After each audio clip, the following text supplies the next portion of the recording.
Translation के जो process हैं वह सेम कंपार्टमेंट में बैक्टीरिया में होते हैं। Many times the translation can be begin much before mRNA is fully transcribed.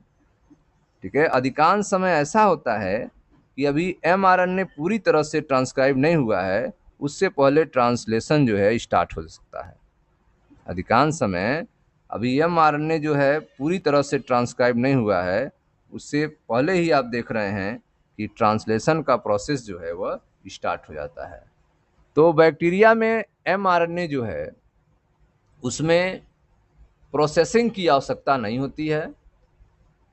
ठीक है, ट्रांसक्रिप्शन और ट्रांसलेशन जो है एक ही चेंबर में होते हैं, क्योंकि बैक्टीरिया में सेपरेशन नहीं होता है साइटोसाल और न्यूक्लियस के बीच में। साइटोसाल और न्यूक्लियस के बीच में कई बार ऐसा होता है कि ट्रांसलेशन जो है mRNA के पूर्ण होने से, अभी mRNA पूरी तरह से तैयार नहीं हुआ है, ट्रांसक्राइब नहीं हुआ है, उससे पहले ही ट्रांसलेशन प्रारंभ हो जाता है, स्टार्ट हो जाता है। ठीक है, consequently the transcription and translation can be coupled in bacteria। ठीक है, तो जिसके परिणाम स्वरूप जो है ट्रांसक्रिप्शन और ट्रांसलेशन बैक्टीरिया में साथ साथ जो है संपन्न हो सकता है। बैक्टीरिया में consequently the transcription and translation can be coupled in bacteria। Bacteria में ट्रांसक्रिप्शन और ट्रांसलेशन जो हैं साथ साथ समाप्त हो सकते हैं। तो इस तरह से बैक्टीरिया में आपने देखा process of transcription in bacteria में कि बैक्टीरिया में इनिशिएशन के समय एक एंजाइम यूज होता है जिसे आरएनए पॉलीमरेज कहते हैं। यह एंजाइम प्रोमोटर के साथ जुड़ता है और साथ में एक फैक्टर जुड़ता है जिसे सिग्मा फैक्टर कहते हैं, और यहाँ से जो है ट्रांसक्रिप्शन की प्रोसेस स्टार्ट हो जाती है, mRNA बनना स्टार्ट हो जाता है और इलांगेशन होता रहता है, बनता रहता है। लास्ट में आप देख रहे हैं एक फैक्टर आता है रो फैक्टर, जो आरएनए पॉलीमरेज से जुड़ता है, जिससे टर्मिनेशन हो जाता है। ठीक है, टर्मिनेशन हो जाता है, समाप्त हो जाता है, और मैच्योर जो आरएनए है वो अलग हो जाता है, और इस बने हुए आरएनए में किसी भी प्रोसेसिंग की जरूरत नहीं होती है। अब आते हैं यूकैरियोट में क्या होता है। तो यूकैरियोट्स में जो ट्रांसक्रिप्शन की प्रोसेस है वह थोड़ी सी जटिल होती है। In eukaryote there are 2 additional complexity. Eukaryotes में 2 अतिरिक्त जो है जटिलताएं उत्पन्न होती है। In eukaryotes there are 2 additional complexities. ये 2 जटिलताएं क्या हैं, देखते हैं। Number 1, there are at least 3 RNA polymerase in the nucleus. Eukaryotes में कम से कम 3 तरह के आरएनए पॉलीमरेज न्यूक्लियस में होते हैं। प्रोकैरियोट्स में आपने देखा कि एक ही तरह का पॉलीमरेज है, आरएनए पॉलीमरेज, जो सब काम कर रहा है। लेकिन यूकैरियोट में कम से कम जो है 3 तरह के आरएनए पॉलीमरेज हैं। ठीक है, in addition to RNA polymerase found in organelle. इसके अलावा ऑर्गेनेल्स में भी कुछ आरएनए पॉलीमरेज पाए जाते हैं। ठीक है, तो there are at least 3 RNA polymerase in nucleus. ठीक है, न्यूक्लियस में कम से कम आप देख रहे हैं 3 प्रकार के आरएनए पॉलीमरेज मिलते हैं। ठीक, in addition to the RNA polymerases found in the organelle. इसके अतिरिक्त जो है ऑर्गेनेल्स में मिलने वाले पॉलीमरेज के अलावा जो ऑर्गेनेल होते हैं उनमें भी पॉलीमरेज तो पाए जाते हैं, आरएनए पॉलीमरेज। उनको छोड़कर कम से कम 3 तरह के आरएनए जो है न्यूक्लियस में पाए जाते हैं। There is a clear cut division of labour, और उनमें भी क्लियर कट डिवीजन होता है। कौन सा वर्क करेगा, उनमें वर्क का विभाजन होता है, कार्यों में स्पष्ट विभाजन होता है। There is a clear cut division of labour. ठीक, द आरएनए पॉलीमरेज फर्स्ट, जो आरएनए पॉलीमरेज फर्स्ट है, ट्रांसक्राइब आरएनएस, वह आरएनए को ट्रांसक्राइब करता है। द आरएनए पॉलीमरेज फर्स्ट, ठीक है, transcribe RNA whereas the RNA polymerase third is responsible for transcription of tRNA and tRNA, 5 srRNA and snRNA. Okay. 5 snRNA. The RNA polymerase second transcribe precursor of mRNA. Okay. The heterogeneous nuclear RNA, hnRNA. तो आप देख रहे हैं कि eukaryotes में 3 तरह के RNA polymerase हैं और तीनों में डिवीजन ऑफ लेवियोर हैं, तीनों का अपना अपना अलग अलग काम है। ठीक, तो पहला जो आरएनए है आरएनए पॉलीमरेज फर्स्ट, यह आरएनए को ट्रांसक्राइब करता है, आरएनए को ट्रांसक्राइब करता है। ठीक है, और आरएनए के कौन कौन से पार्ट होंगे, उसमें है आपका 20S, 28S, 18S और 5.8S। आरएनए पॉलीमरेज फर्स्ट जो है वह आरएनए जिसमें 28S, 18S एंड 5.8S को ट्रांसक्राइब करता है। ठीक है, ट्रांसक्राइब करता है। जबकि whereas the RNA polymerase third is responsible for transcription of tRNA, 5srRNA and snRNA।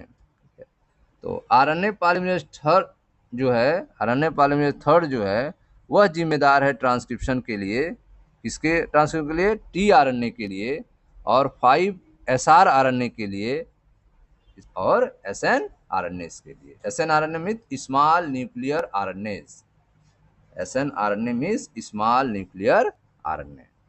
ठीक, small nuclear RNA. The RNA polymerase second transcribe precursor of mRNA। जो आरएनए पॉलीमरेज सेकेंड है वह mRNA के precursor को transcribe करता है। ठीक है, the heterogeneous nuclear RNA, hnRNA, the heterogeneous nuclear RNA, hnRNA जिसे कहा जाता है। तो इस तरह आपने देखा कि न्यूक्लियस में कम से कम 3 प्रकार के आरएनए पॉलीमरेज मिलते हैं। ठीक है, और इनमें स्पष्ट रूप से कार्य का विभाजन होता है। आरएनए पॉलीमरेज फर्स्ट जो है वह राइबोसोमल आरएनए को ट्रांसक्राइब करता है, जबकि आरएनए पॉलीमरेज थर्ड जो है वह टीआरएनए, 5srRNA और snRNA के ट्रांसक्रिप्शन के लिए जिम्मेदार होता है। आरएनए पॉलीमरेज सेकेंड जो है वह mRNA के, ठीक है, जो पूर्ववर्ती रूप है snRNA, इसको अनुलेखित करता है। आरएनए पॉलीमरेज सेकेंड जो है वह mRNA के प्रिकर्सर को, the RNA polymerase second transcribe precursors of mRNA, mRNA के प्रिकर्सर को। ठीक है, जो mRNA का पूर्ववर्ती रूप है, mRNA का प्रिकर्सर जो है पूर्ववर्ती रूप है। ठीक है, और mRNA के पूर्ववर्ती रूप को क्या कहते हैं, hnRNA, हेट्रोजीनस न्यूक्लियर आरएनए। इसको ट्रांसक्राइब करने का काम होता है आरएनए पॉलीमरेज सेकेंड का। तो आरएनए पॉलीमरेज सेकेंड जो है वह प्रिकर्सर ऑफ mRNA के पूर्ववर्ती रूप को अर्थात hnRNA को ट्रांसक्राइब करता है, हेट्रोजीनस न्यूक्लियर आरएनए को ट्रांसक्राइब करता है। यह पहली समस्या है। दूसरी जो समस्या है, the second complexity is that, जो दूसरी कॉम्प्लेक्सिटी है, the second complexity is that the primary transcript contain both the exon and intron and are non functional. ठीक है, तो दूसरी जो समस्या है कि जो जो ट्रांसक्रिप्ट तैयार होंगे उनमें एक्सॉन और इंट्रॉन, ठीक है, दोनों होंगे, एंड आर नॉन फंक्शनल, और साथ साथ में यह नॉन फंक्शनल होंगे। ठीक है, the second complexity is that the primary transcript, जो प्राइमरी ट्रांसक्रिप्ट यूकैरियोट्स में तैयार होंगे, contain both the exon and intron. ठीक है, उनमें एक्सॉन और इंट्रॉन दोनों होंगे। ठीक है, जो hnRNA तैयार होगा उनमें एक्सॉन और इंट्रॉन दोनों होंगे, एंड आर नॉन फंक्शनल, और वो कैसे होंगे, नॉन फंक्शनल होंगे। ठीक है, hence it is subjected to a process called splicing. ठीक है, अब यहाँ पर एक प्रोसेस होगी जिसे स्प्लाइसिंग कहेंगे, एक प्रोसेस होगी जिसको स्प्लाइसिंग कहेंगे, जिसमें एक पार्ट को निकाल दिया जाएगा, जिसपे कोड नहीं होगा उसको अलग कर दिया जाएगा, और जिनमें कोड होगा उनको आपस में कनेक्ट कर दिया जाएगा। ठीक है, तो इंट्रॉन को जो है जिनमें कोड नहीं होता है उनको निकाल दिया जाता है और एक्जान को आपस में कनेक्ट कर दिया जाता है। प्रोसेस को क्या कहते हैं? स्प्लाइसिंग कहते हैं। ठीक है, संबंधन, समान जो है उनको आपस में बांध दिया जाता है, जोड़ दिया जाता है। किसको जोड़ दिया जाता है? तो एक्जान को, और इंट्रॉन को अलग किया जाता है। प्रोसेस को स्प्लाइसिंग कहते हैं। ठीक है, तो hence it is subjected to a process called splicing. ठीक है, तो यहाँ पर एक प्रोसेस होता है जिसे स्प्लाइसिंग कहते हैं, where the intron are removed, जहाँ पे इंट्रॉन्स को अलग कर दिया जाएगा, एंड एक्जान आर ज्वाइंटेड, और एक्जान को आपस में जोड़ दिया जाएगा, इन ए डिफाइंड ऑर्डर, एक निश्चित क्रम में। ठीक है, तो स्प्लाइसिंग एक प्रोसेस है जिसमें where the intron are removed, intron को अलग कर दिया जाता है, and exon are join in a defined order, और एक्जान को एक क्रम में, एक डिफाइंड ऑर्डर में जोड़ दिया जाता है। ठीक है, HNRNA अंडरगोज एडिशनल प्रोसेसिंग। ठीक है, यह जो HNRNA तैयार हो रहा है, HNRNA अभी आपने देखा था कि आरएनए पॉलीमरेज सेकेंड जो है वह HNRNA को तैयार करता है। ठीक है, HNRNA को तैयार होने में, ट्रांसक्राइब करने में आरएनए पॉलीमरेज सेकेंड की भूमिका होती है, और यह HNRNA क्या होता है? mRNA का प्रिकर्सर होता है, mRNA का पूर्ववर्ती रूप होता है, और जिसका फुल फॉर्म है heterogeneous nuclear RNA, heterogeneous nuclear RNA. ठीक है, तो आपने देखा कि जो HNRNA तैयार हुआ है, HNRNA अंडरगो एडिशनल प्रोसेसिंग। अब इसमें एक एडिशनल प्रोसेसिंग होगी called as capping and tailing, जिसको हम कैपिंग और टेलिंग कहेंगे। तो सबसे पहले स्प्लाइसिंग हुआ है। ठीक है, HNRNA जो तैयार हो रहा है उसमें स्प्लाइसिंग हुआ है। स्प्लाइसिंग में इंट्रॉन्स को निकाल दिया गया है और एक्सॉन्स को एक निश्चित पैटर्न में जोड़ दिया गया है। ठीक, इसके बाद जो HNRNA है उनमें एक एडिशनल प्रोसेसिंग होगी जिसे कैपिंग और टेलिंग कहेंगे। ठीक है, एक तरफ से कैप लगाया जाएगा, कैपिंग एक साइड से, और दूसरे साइड जो दूसरा साइड होगा वहाँ पे टेलिंग की जाएगी। ठीक है, उधर से भी पैक किया जाएगा, इधर से भी पैक किया जाएगा, ताकि कोई एक्स्ट्रा जो है मटेरियल जुड़ ना पाए। कैपिंग में क्या होगा? इन कैपिंग एंड अनयूजुअल न्यूक्लियोटाइड्स। ठीक है, कैपिंग में एक यूजुअल न्यूक्लियोटाइड्स है जिसका नाम है methyl guanosine triphosphate. Methyl guanosine triphosphate is added to the 5' of HNRNA। ठीक है, 5' जो होगा HNRNA का, वहां पर ऐड किया जाएगा एक अनयूजुअल न्यूक्लियोटाइड को, जिसे कहेंगे methyl guanosine triphosphate. Methyl guanosine triphosphate. तो देखें ध्यान से, तो इसमें आप देखें कैपिंग प्रोसेस में एक अनयूजुअल, ठीक है, जोड़ा जा रहा है 5' पर मिथाइल, 5' पर यहाँ पर जोड़ा जा रहा है मेथिल ग्वानोसिन ट्राइफॉस्फेट को। यह है आपका मेथिल ग्वानोसिन ट्राइफॉस्फेट, जो कहाँ जोड़ा रहा है? 5' पर जोड़ा जा रहा है। कैपिंग प्रोसेस हो रही है, कैपिंग। ठीक है, तो कैपिंग के रूप में यहाँ पे मेथिल ग्वानोसिन ट्राइफॉस्फेट को HNRNA के 5 किनारों पर जोड़ा जा रहा है। ठीक है, स्प्लाइसिंग में आपने देखा कि जो इंट्रॉन्स होते हैं उनको निकाल दिया जाता है। ठीक है, स्प्लाइसिंग में आप देखें यहाँ पे RNA की स्प्लाइसिंग हो रही है। इंट्रॉन्स को जो है यहाँ पे जो भी इंट्रॉन्स के पार्ट हैं उनको अलग कर दिया जा रहा है, बाकी एक्सॉन्स वाले पार्ट को ऐड कर दिया जा रहा है, आपस में जोड़ दिया जा रहा है। ठीक है, कैपिंग में आपने देखा कि कैपिंग में मेथिल ग्वानोसिन ट्राइफॉस्फेट को, ठीक है, एक साइड से कैप कर दिया जा रहा है, और जब जो तैयार होगा mRNA, जब अलग होगा DNA से, तो 3 पॉइंट पे जो होगा वहाँ पे पॉली एडेनाइलेशन होगा। टेलिंग प्रोसेस जिसको कहेंगे 3 पॉइंट पर पॉली एडेनाइलेशन होगा। इसमें क्या होगा, देखें ध्यान से। तो कैपिंग आपने देखा कि कैपिंग प्रोसेस में in capping an unusual nucleotide, methyl guanosine triphosphate is added to the 5' of hnRNA. Telling में इंटेलिंग एडेनिलेट रेसिड्यू, टेलिंग में एडेनिलेट रेसिड्यू है जो कि 200 से 300 आर एडेड, ठीक है। एडेनिलेट रेसिड्यू को जो कि नंबर में कितने होंगे 200 to 300, इनको ऐड किया जाएगा 3' पे, added at 3' in a template independent manner, ठीक है। 3' पर टेम्पलेट इंडिपेंडेंट मैनर के रूप में यहाँ पर 200 से 300 बेस पेयर का पार्ट होगा, एडेनिलेट रेसिड्यू, इनको जो है जोड़ा जाएगा, ठीक है।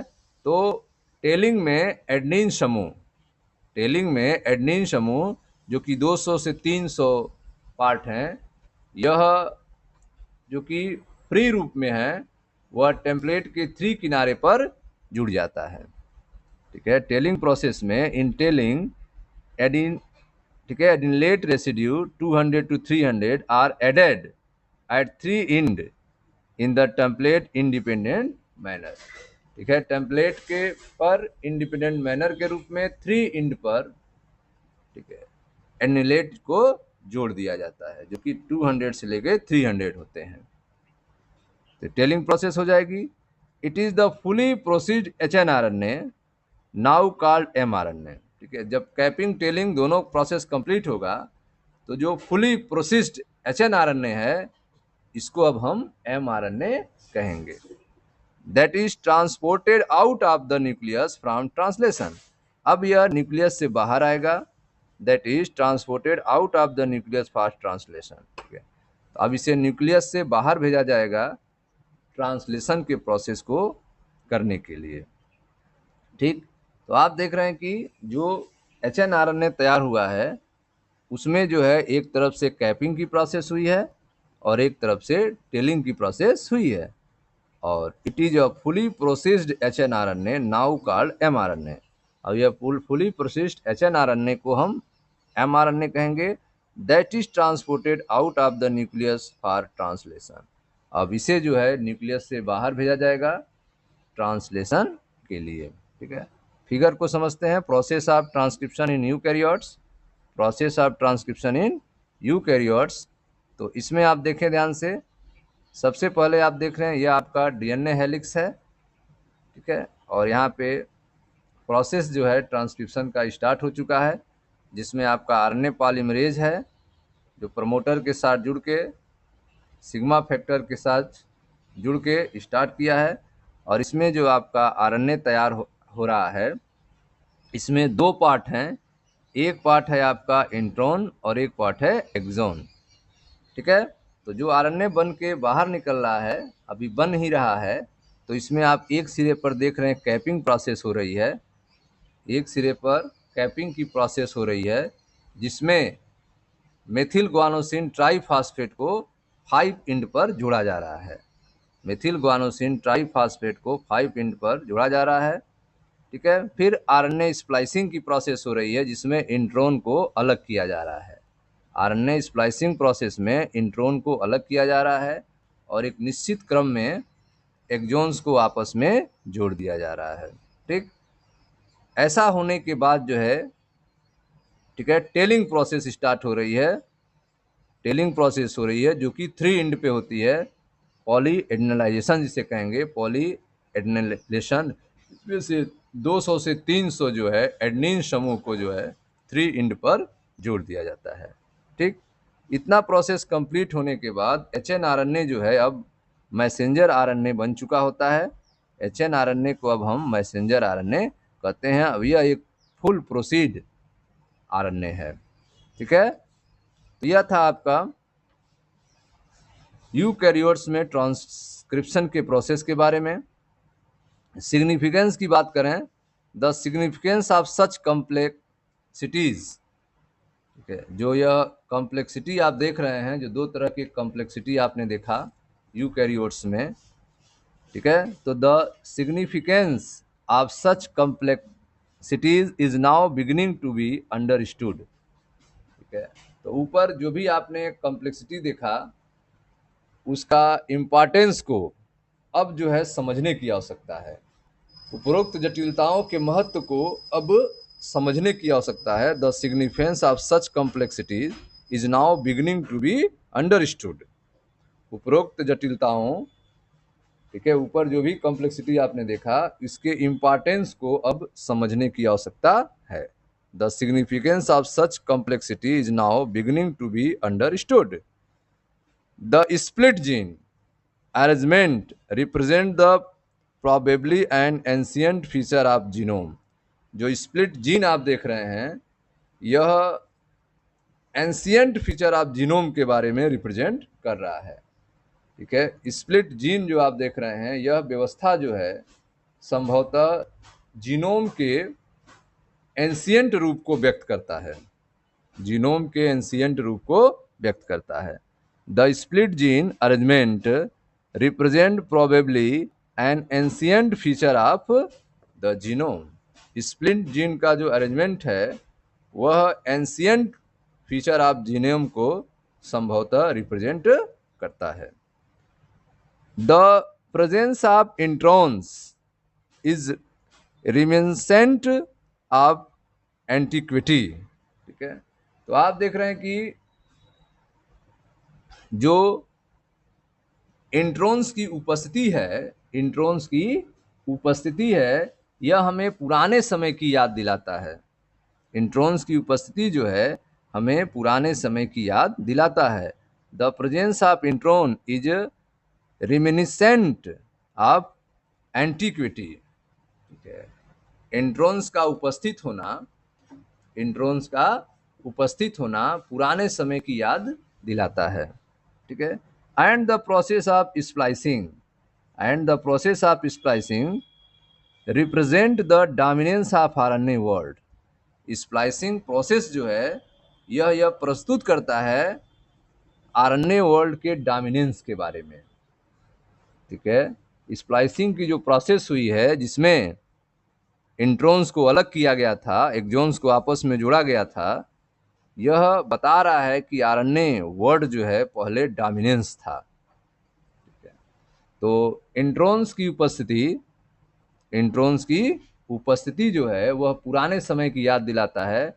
और जो स्प्लाइसिंग प्रोसेस है, स्प्लाइसिंग प्रोसेस में आरएनए वर्ड की डोमिनेंस को व्यक्त करता है। स्प्लाइसिंग प्रोसेस जो है वो आरएनए वर्ड के डोमिनेंस को व्यक्त करता है। तो process of splicing represent the dominance of RNA word. ठीक है, इन रिसेंट टाइम्स, ठीक है, वर्तमान समय में the understanding of RNA and RNA dependent process in the living system have assume more importance. तो आज के समय जो है, आज के समय में लिविंग सिस्टम में आरएनए डिपेंडेंट प्रोसेस को, ठीक है, समझने की अधिक आवश्यकता है। ठीक है, इन रिसेंट टाइम, आज के समय में the understanding of RNA and RNA dependent process, आज के समय में आरएनए और आरएनए डिपेंडेंट प्रोसेस को समझने की सजीवों में, लिविंग सिस्टम में बहुत ज़्यादा इम्पोर्टेंस है, एज्यूम मोर इम्पोर्टेंस। ठीक है, आज जो है यह महसूस किया जा रहा है कि आरएनए और आरएनए डिपेंडेंट प्रोसेस को सजीवों में समझने की बहुत आवश्यकताएं हैं। ठीक स्टूडेंट्स, तो ये थे आपके ट्रांसक्रिप्शन के बारे में, जिसको आपने यूकैरियोट्स और प्रोकैरियोट्स दोनों में समझा। ठीक है, process of transcription in bacteria, और फिर आपने process of transcription in eukaryotes, इन दोनों के बारे में आपने समझा। ठीक है, मिलते हैं नेक्स्ट वीडियो में जहाँ पर हम लोग जीन कोड के बारे में चर्चा करेंगे। Thank you.